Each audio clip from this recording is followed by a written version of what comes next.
तो शपथ लेने के लिए कुछ विधायक जब विधानसभा पहुंचे तो उनके विधानसभा पहुंचने का अंदाज चर्चा का विषय बन गया। निर्दलीय विधायक रितु बनावट ट्रैक्टर से विधानसभा पहुंची तो बीजेपी विधायक जेठानंद व्यास बाइक से विधानसभा पहुंच गए। तो वहीं हवा महल से बीजेपी विधायक बाल मुकुंदाचार्य गदा लेकर विधानसभा पहुंचे।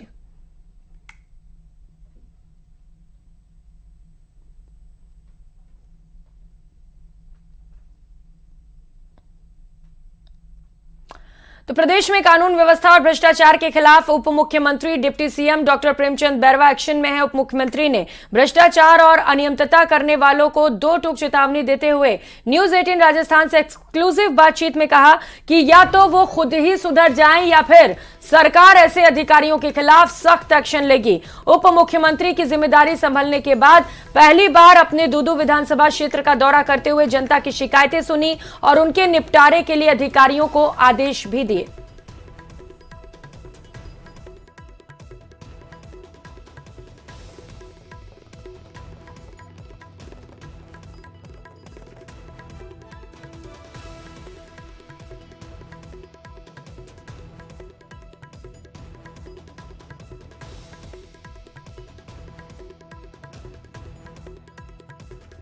विधानसभा का सत्र शुरू होने जा रहा है। Deputy CM doctor Premchand Bairwa लोकतंत्र के सबसे बड़े मंदिर की तरफ अब अपने कदम आगे बढ़ाने जा रहे हैं। इस बार जन सेवा के लिए किस तरह का उनका ब्लूप्रिंट है, क्या उनके संकल्प हैं, इन सब मुद्दों पर हम उनसे बात करेंगे। डॉक्टर प्रेमचंद बैरवा जी, सबसे पहले आपको बधाई। चुनाव जीतने पर सबसे पहले आपकी खबर ब्रेक हुई कि डॉक्टर प्रेमचंद बैरवा जीते और फिर डिप्टी सीएम का नाम सामने आया है। अब जिम्मेदारी आपके पास पूरे प्रदेश की आई है। लोकसभा लोकतंत्र के सबसे बड़े मंदिर की तरफ कदम बढ़ा रहे हैं। किस तरह के अपने संकल्प हैं, क्या अपना ब्लूप्रिंट है? देखिए, मैं आपको बता रहा हूं कि जिस तरह से जो 5 साल में इस कांग्रेस गवर्नमेंट ने जो हमारे माननीय प्रधानमंत्री जी नरेंद्र मोदी जी की जो जन कल्याण योजनाएं थी, जो अंतिम छोर के व्यक्ति तक और उनको पहुंचाना चाहते थे, उनमें जो रुकावटें आई है, निश्चित रूप से अब इन 5 साल में हम घर घर हमारे अधिकारी, कर्मचारी या कार्यकर्ताओं के थ्रू हम पात्र व्यक्ति को निश्चित रूप से उसका लाभ पहुंचे और राजस्थान के लोगों में उन लोगों को जो अंतिम छोर पे बैठे हैं उनको मुख्य धारा में लाने का काम करेंगे। जिस तरीके से आपको जिम्मेदारी दी गई है पूरे प्रदेश की, मिशन 2024 भी आपके सामने हैं, जनता तक आप पहुंचेंगे। कौन कौन से ऐसे आपको प्रधानमंत्री की जो योजनाएं हैं जिनसे आप वहां पहुंचेंगे? ऐसा है, जिस तरह से ये पूरे 5 साल में इन्होंने केवल और केवल धोखा देके राजस्थान की जनता को, ये सरकार में आए थे, किसानों से उन्होंने झूठ बोला कर्जा माफ़ करेंगे, बेरोजगार भाइयों को, हमारे युवाओं को धोखा दिया कि आपके हम बेरोजगारी भत्ता देंगे, वो नहीं दे पाए। 5 साल एक कुर्सी की लड़ाई लड़ते रहे हैं और महिला अत्याचार में, दलित अत्याचार में राजस्थान नंबर 1 पे आया है। इनका आप खेल देखिए, पिछले जब चुनाव से पहले 1.5 या 2 महीने पहले इन्होंने जो रेवड़ियाँ बांटी है, जनता सब समझ चुकी थी, इनको अपना रास्ता दिखा दिए। इसलिए हम चाहते हैं भारतीय जनता पार्टी और हमारे माननीय प्रधानमंत्री जी वो शख्स है जो कहते हैं वो करते हैं, जो नहीं कहते वो करके दिखाते हैं।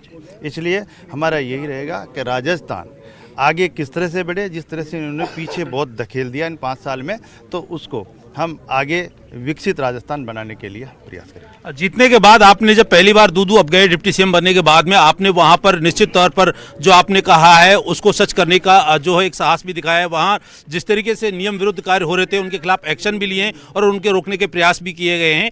ये दूदू के साथ साथ पूरे प्रदेश में किस तरीके से मिशन चले? बिल्कुल, ये सभी जगह ऐसा होना चाहिए। जो अधिकारी जिस तरह से लापरवाही कर रहे हैं, जिस तरह से ये कांग्रेस गवर्नमेंट ने जब इन एमएलएज को पूरी छूट दी है, मनमर्जी इन्होंने की है, भ्रष्टाचार चरम सीमा पे पहुंचाया है, तो हम ये भारतीय जनता पार्टी है, इनकी सोच, इनका विजन अलग है हमारा। इसलिए मैं और रुक करेंगे अगली खबर का। संसद में विपक्षी सांसदों के निलंबन करने का मामला राजस्थान की 16वीं विधानसभा सत्र के पहले दिन विरोध के रूप में देखने को मिला।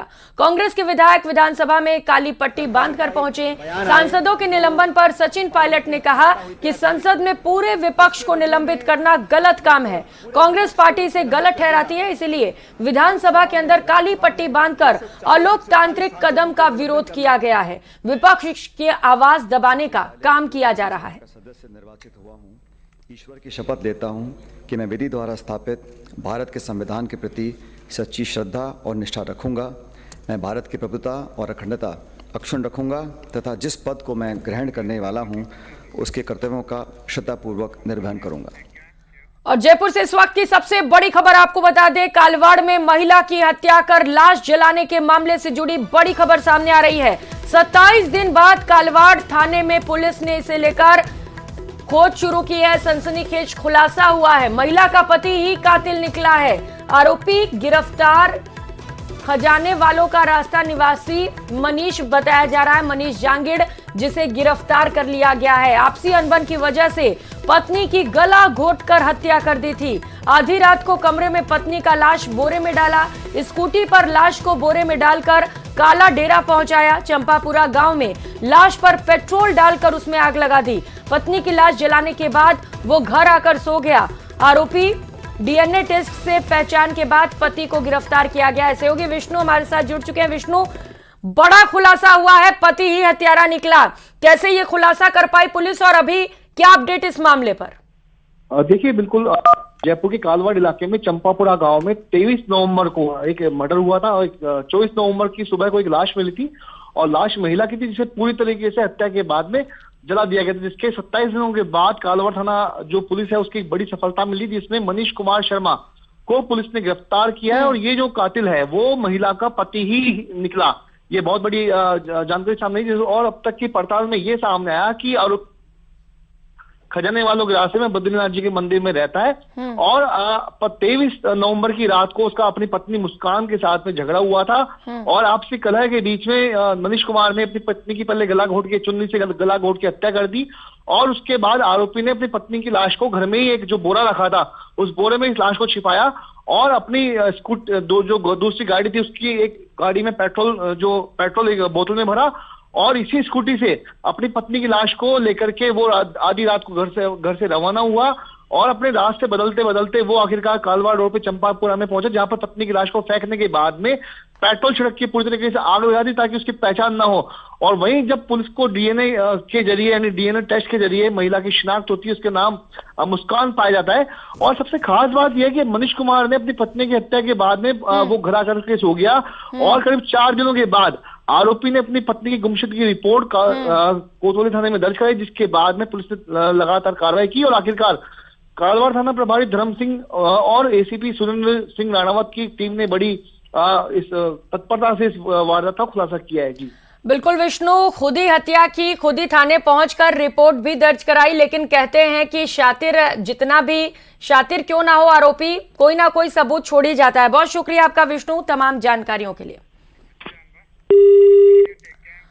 खबर टोंक से है। देवली गांव में पीने के पानी की समस्या को लेकर बीजेपी नेता विजय बैंसला ने ग्रामीण इलाकों का दौरा किया, साथ ही जल जीवन मिशन से जुड़े कर्मचारियों से योजना की प्रगति की रिपोर्ट भी ली।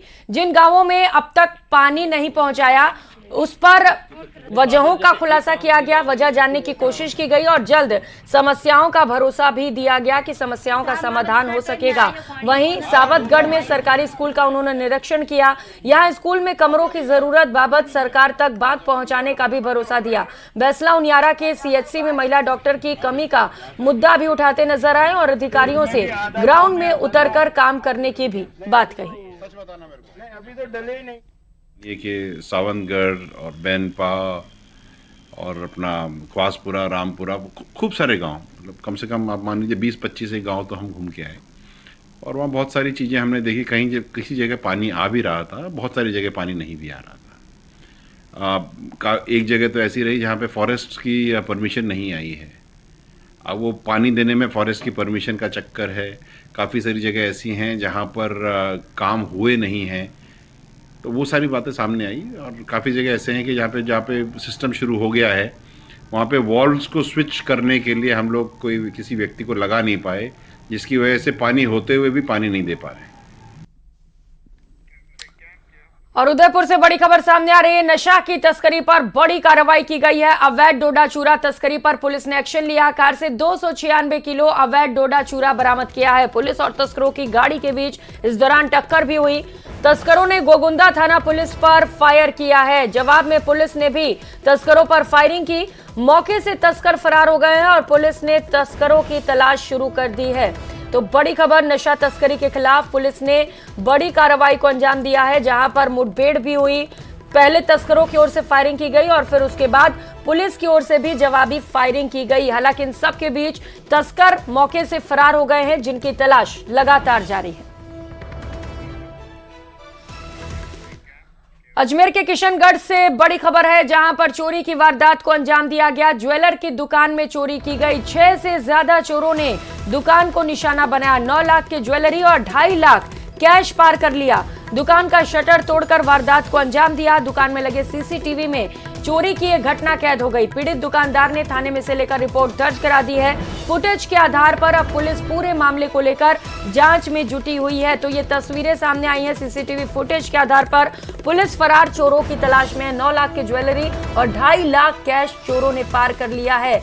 दुकान का शटर कैसे तोड़ा गया, शातिराना अंदाज में यहाँ पर चोरी की वारदात को अंजाम कई लोगों ने एक साथ मिलकर दिया, जिसकी ये तस्वीरें इस वक्त आप देख सकते हैं।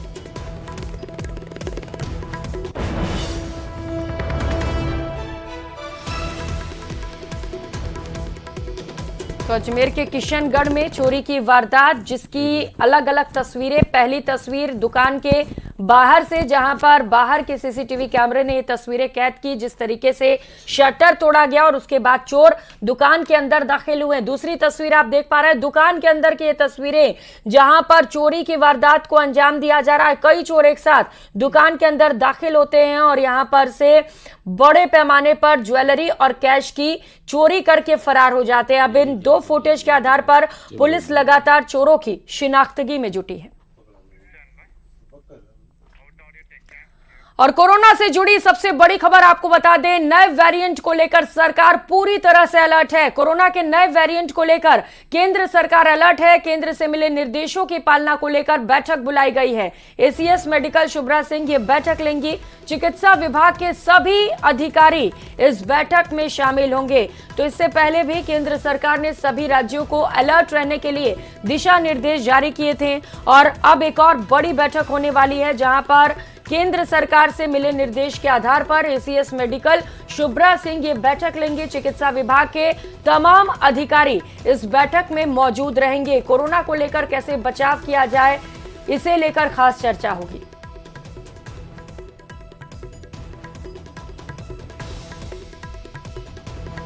तो केरल सहित भारत के कुछ राज्यों में कोरोना ने दोबारा से दस्तक दी है, जिसे लेकर केंद्र सरकार एक्टिव मोड पर है।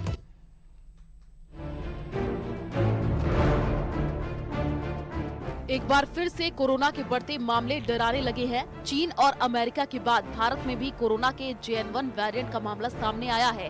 केरल और कर्नाटक में वायरस से संक्रमित व्यक्तियों की मौत के बाद केंद्र सरकार ने एडवाइजरी जारी कर लोगों से सावधानी बरतने के लिए कहा है। राज्यों को RT-PCR टेस्ट बढ़ाने के लिए कहा गया है।